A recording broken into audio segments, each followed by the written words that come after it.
Sveiki, čia Valinsas Balsevičius ir šiame video parodysiu keletą nustatymų, kas liečia matomumą ribas. Tai pavyzdžiui, pradėkim nuo 3D vaizdo. 3D vaizde mes galim, pavyzdžiui, turėti tokį dalyką kaip section box. Tai aš jeigu įjungiu šitą varnelę, spaudžiu apply, atsiranda toks elementas kubas toksai, kurį pažymėjus galiu pakeisti tai, ką matau 3D vaizde. Ne? Tai to dalyko nėra 2D vaizdais, tai čia nesimato realiai, nei pažymėti aš jo galiu, nei apskritai tos parametras čia egzistuoja. Tai kai grįšiu į 3D vaizdą, tai šitas, tai jį galiu išjungti bet kada.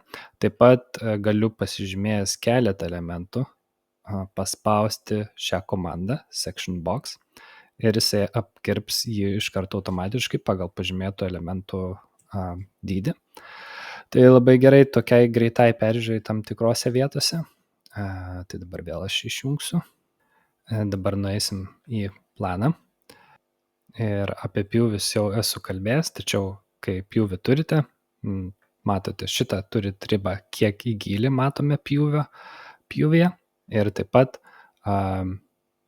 reiktų žinot, kad yra toks far clip offset, tai toks gylio nustatymas, kurį galime ir rankiniu būdu pakeisti ir paredaguoti tą gylio ribą.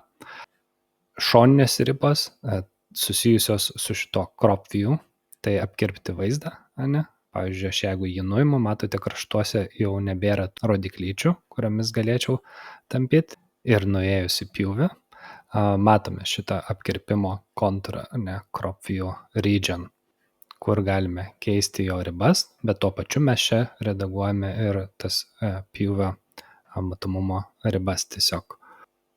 Mes jį galime parodyti arba nerodyti vaizde. Šiaip ar taip jis nėra spausdinamas, tačiau kartais erzina jo matomumas, tai galime išjungti, tačiau palikti vis dar apkirpimą.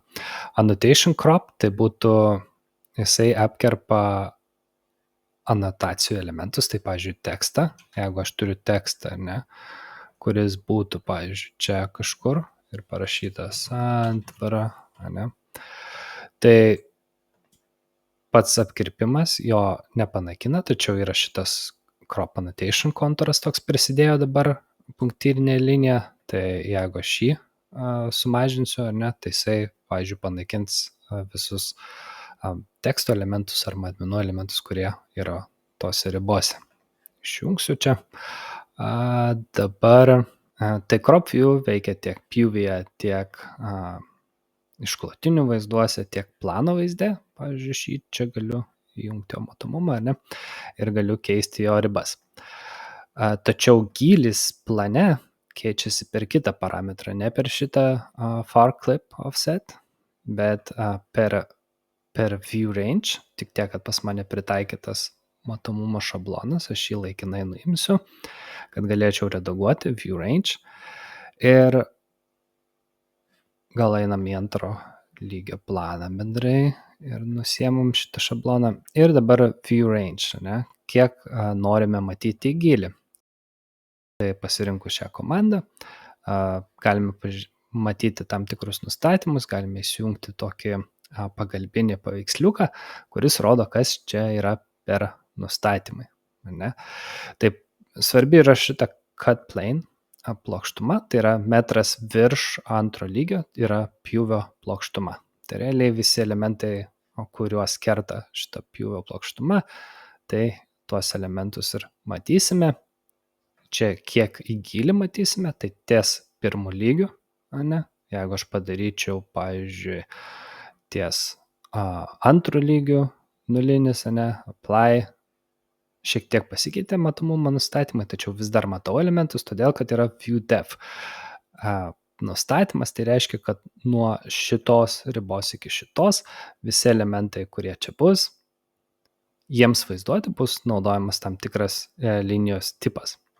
Tai pavyzdžiui, jeigu nueitumėt į pagalbos failą, tai galėtumėt detaliau pasiskaityti, ir pavyzdžiui, čia rašo, kad bus naudojamas beyond linijos stilius.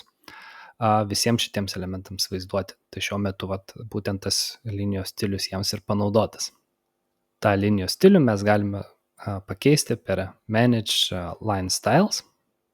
Tai čia toks specifinis vaizdavimas. Jeigu aš, pavyzdžiui, įjungčiau ir čia, kad gilis turėtų sutapti su apačia, tada aš jau nebematau tų elementų, nes jie nebepapuola į mano matomumo ribas. Tai gal grąžinsiu šitus nustatymus ir viršus, kiek elementų matosi nuo pjūvio linijos iki viršaus. Taip pat reiktų žinoti, kad yra kategorijos, kurios jeigu jau yra pjaunamas, tai tiesiog tas visas elementas ir vaizduojamas. Nėra, kad jo tik tai dalis vaizduojama.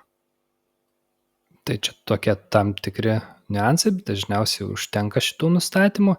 Tačiau dar galima nuėjus į View įrankių juostą, dar pasirinkti tokį dalyką kaip Plan Region, kur pasirinkus šią komandą galime nubrėžti tam tikrą zoną, kur bus kitokie matomumo nustatymai. Ir pavyzdžiui, čia pasirinksiu ir padarysiu specialiai, kad level 2, tai kad būtų aukščiau, tarkim, ir paspausiu Apply. Ir šitoj zonoj matomumo nustatymai bus kitokie. Tai kartais, kiek esu matęs, tai naudoja tada, kai mes turime kažkokį pirmo aukšto planą, laiptai, antro aukšto ar antresolę kažkokią, bet norime dar kažką papildomai vaizduoti. Galbūt mes norime šitoj zonai parodyti langus, kurie yra šiek tiek aukščiau, tačiau nepatenka į pagrindinę pjūvio plokštumą. Tai tokį papildomą galima nustatymą naudoti. Ir dar vienas ribų pjūvio nustatymo būdas yra, kai mes naudojame Scope Box. Tai pavyzdžiui, mes turime didelį pastatą, galime parinkti šią komandą Scope Box, nubrėžime ribą, tarkim, pavadinam, kad tai bus zona A, tada kopijuoju, kuriu kitą tokį patį elementą, kaip aš nepataikiau šiek tiek su kopijavimu, nesvarbu, jį automatiškai pavadino zona B, tai čia yra tokie, jeigu nueisime į 3D vaizdą, tai yra tokie kaip ir kubai, panašiai kaip Section Box, tačiau jie veikia ir 3D vaizde, ir 2D vaizde, ir juos galima pavadinti. Jie gali turėti savo pavadinimus, ar ne? Irgi nustatomi šitos ribų dėžės matmenis ir vietą. Ir galime dar, tarkim, nukopijuoti, ar ne? Mūsų didelis pastatas netelpa į lapą. Turime dar vieną ir dar vieną, ar ne? Tai turiu zonas ABCD. Ir dabar, jeigu, tarkim, aš turiu papildomus vaizdus, ar ne? Galiu duplicate as dependent, susikurti keletą vaizdų ir čia pasivadinti, kaip man norisi, tarkim, zona A. Pakeisiu dar ir šito pavadinimą, kad būtų šiek tiek daugiau to pavyzdžio. Zona B. Ir aš turiu dabar priklausomus nuo antro lygio vaizdus 2, kurie yra susiję su antru lygiu. Ir, pavyzdžiui, nueinu į šitą vaizdą ir pasirenku, kad jo matomumo ribos priklausytų pagal mano ribų dėžę, kurią pavadinau zona A. Ir iš karto apsikerpa pagal tos zonos ribas.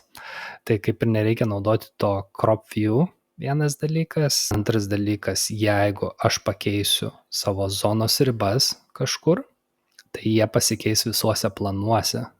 Reiškiasi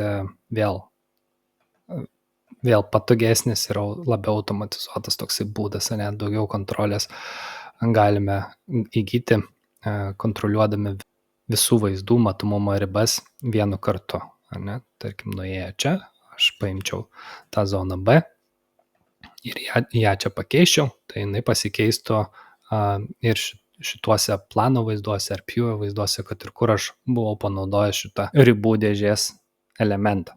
Tai tiek šioje pamokoje apie vaizdų matomumo ribas. Iki.